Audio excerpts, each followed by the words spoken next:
योग की क्रमबद्ध विधियां। योग चंचल मन को आत्मा में विलीन करना सिखाता है। योग विज्ञान में अनेक मार्ग हैं, जिनका वर्गीकरण निम्न प्रकार है। पहला है हठ योग, दूसरा लय योग, तीसरा कर्म योग, चौथा मंत्र योग और पांचवा राजयोग। तो पहला हठ योग। हठ योग शारीरिक व्यायाम की एक पद्धति है जो ध्यान के लिए शरीर को तैयार करती है। इसमें 84 आसन है, जिससे शरीर लचीला और सुदृढ़ हो जाता है। यदि शरीर स्वस्थ होगा तो हम लंबे समय तक ध्यान में बैठ सकेंगे। दूसरा है लय योग। संगीत, भजन, कीर्तन मन को लय करता है। संगीत की ध्वनियां बहुत मधुर होती हैं। उन्हें ऊंचे स्वर या मानसिक रूप से या अंतःकरण में उसका उच्चारण करना चाहिए। वाद्य यंत्रों की ध्वनियों में मन बहुत शीघ्र लीन होता है। ओम के स्पंदन ध्यान में सबसे ज्यादा सहायक होते हैं। शांत होकर हम उस ओम की गुंजन को सुने और अपने मन को उसमें लय करना सीखें। ध्यान करने से पहले एक भजन या तो मन ही मन में गाएं या उसको सुने। इससे धीरे धीरे मन उसके अंदर विलीन हो जाएगा, तो इससे मन की एकाग्रता बढ़ेगी। मीराबाई को हम सबने सुना है। मीराबाई का जन्म 1498 में राजस्थान के कुंडली नामक ग्राम में हुआ, जो जोधपुर के पास है। वहां वो पली बढ़ी। छोटी उम्र में ही भगवान श्री कृष्ण से उन्हें अन्योन्य प्रेम था। जब वे मात्र 4 साल की थी तो एक शादी में गई और उसके बाद घर आकर अपनी माँ से पूछा, माँ मेरा दूल्हा कौन होगा? तो उसकी माँ ने मजाक में कहा, तेरे दूल्हे भगवान श्री कृष्ण होंगे। तब से ही उनकी भगवान श्री कृष्ण के प्रति निष्ठा जागृत हो गई और वो उनकी पूजा अर्चना करने लगी। बड़ी होने पर उनकी शादी मेवाड़ के राजा राणा सांगा के पुत्र भोजराज से हुई, लेकिन वो तो अपनी भक्ति में लीन।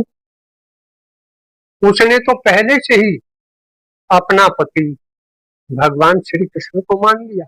मीराबाई भगवान श्री कृष्ण की मूर्ति हाथ में लेकर भजन कीर्तन करती रहती। ये सब देखकर परिवार में कलह हुआ, मनमुटाव हुआ, उनको मारने के षड्यंत्र रचे गए। एक बार उनको जहर का प्याला दिया गया, जो मीराबाई के लिए अमृत बन गया। एक बार उनको एक डिब्बे में भेंट दी गई जिसमें सर्प था, लेकिन जब मीराबाई ने उसको खोलकर देखा तो उसमें शिवलिंग था। इसी प्रकार बार बार षड्यंत्र रचे गए। एक बार उसकी सैया पर कांटे बिछा दिए, लेकिन उस परमपिता का चमत्कार, उस कृष्ण की भक्ति, वे कांटे भी पुष्प में परिवर्तित हो गए। आगे चलकर मीरा भगवान श्री कृष्ण की भक्ति में अनन्य रूप से लीन हो गई। तो इस प्रकार यदि हम उस परमपिता के साथ लय होना सीख जाएं, तो बहुत ही जल्दी हम उस परम धाम तक पहुंच सकते हैं। तीसरा है कर्मयोग। उचित एवं अच्छे कर्मों द्वारा ईश्वर के साथ एकता। गीता में यही कहा गया है, प्रकृति क्रियमाणानि गुणे कर्माणि सर्वस्य अहंकार विमूढ़ आत्मा कर्ता अहम इति मन्यते। इसका अर्थ है कि इन कर्मों को करने वाली प्रकृति है, लेकिन अज्ञानी स्वयं को ही कर्ता मान बैठता है। इसका कारण है अहंकार, जबकि ये प्रकृति 24 तत्वों की बनी है।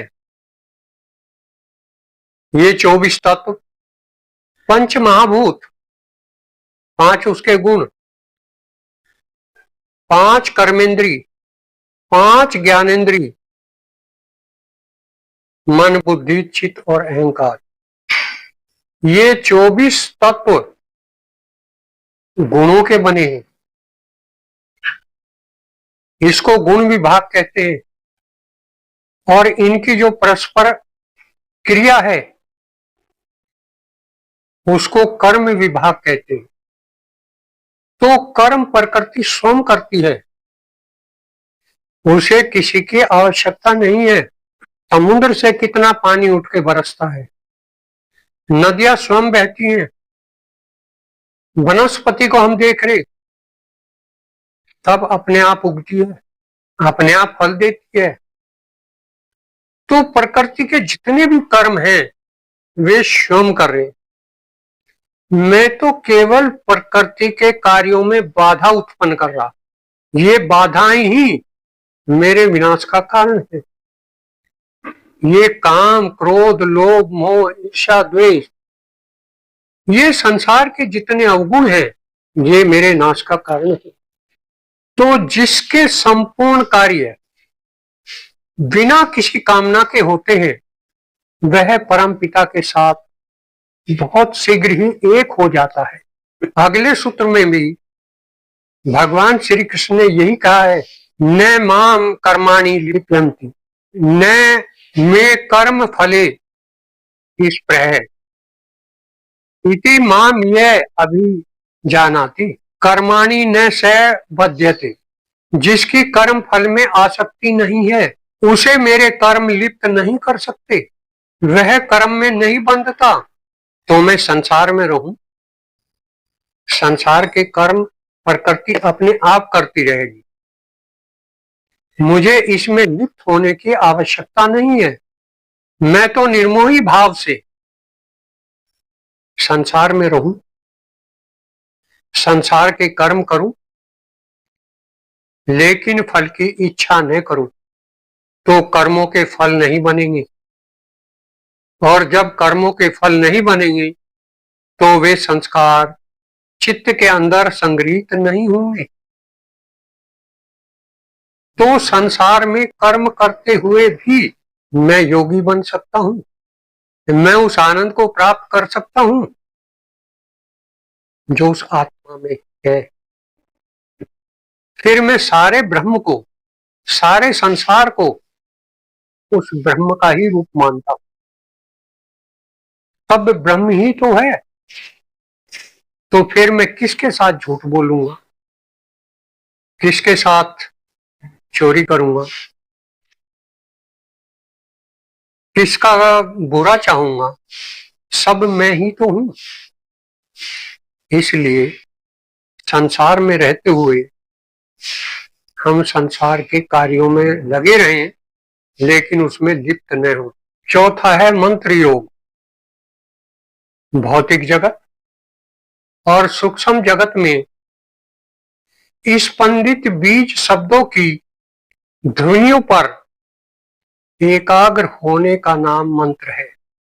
इन ध्वनियों पर एकाग्र होने से आत्मा को परमात्मा के साथ एक रूप किया जा सकता है। इन मंत्रों का ऊंचे स्वर में या धीमे स्वर में या अपने अंदर मानसिक रूप से या अधिचेतन रूप से इन ध्वनियों पर एकाग्र हुआ जा सकता है। जैसे ओम, अगर हम शांत होंगे तो ये ओम की ध्वनि हमें निरंतर सुनाई देगी। इससे बड़ी आवाज, इससे ऊंची आवाज कोई संसार के अंदर नहीं है। सृष्टि की उत्पत्ति ओम से हुई, ओम से वाइब्रेशन हुए और उन वाइब्रेशन से ऊर्जा पैदा हुई, जिसे हम महाप्राण कहते हैं। जिस महाप्राण से इस पूरे ब्रह्मांड की रचना हुई, जैसे बाह्य महाप्राण से पूरे ब्रह्मांड की रचना हुई, इसी प्रकार शरीर के अंदर जो प्राण है उससे इस शरीर की उत्पत्ति हुई। ये प्राण ही गोश्त में कन्वर्ट हुआ, ये प्राण ही हड्डियों के रूप में परिवर्तित हुआ, ये प्राण ही इस समस्त शरीर की क्रियाएं चला रहा। तो पतंजलि ने योग दर्शन में कहा है, पहले पाद के 27वें सूत्र में, तस्यैवाचक प्रणवः, उस परम पिता का जो नाम है वो ओम है। सारे उपनिषद, सारे दर्शन इसी ओम के महत्व को बता रही। तो ये ईश्वर का नाम है ओम। 28वें सूत्र में बताया है, तत् जप तद अर्थ भावनम, उसका जप उसके अर्थ को समझते हुए भावों के साथ कर, कि मैं जिसका नाम ले रहा हूं ओम, वो ईश्वर ही है। तो मंत्र योग हमें उस परम पिता तक पहुंचाता है। जैसे गायत्री मंत्र का जाप है, ओम भूर्भुवः स्वः तत्सवितुर्वरेण्यं भर्गो देवस्य धीमहि धियो यो नः प्रचोदयात्। हम उसका अर्थ समझे, उसके भावों को समझे और उसका निरंतर जप करते हैं, चलते फिरते उठते बैठते, ताकि मन शांत रहे और मन उस शक्ति में लय होना सीखे। तो मंत्र योग हमें बाहर से अंदर की यात्रा कराता है। और 5वां है राजयोग। योग की यह विधि सर्वोत्तम है, इसी में अधिकांश पर विधि समाहित है। यह हमारे चित्त का शुद्धिकरण, मन का शुद्धिकरण करके आत्मा तक पहुंचाने का सर्वोत्तम मार्ग है। राजयोग के अंदर महर्षि पतंजलि ने यम, नियम, आसन, प्राणायाम, प्रत्याहार, धारणा और समाधि का वर्णन किया है, उसको समझाया है। इसको हम अगले भाग में समझाएंगे। आज बस इतना ही।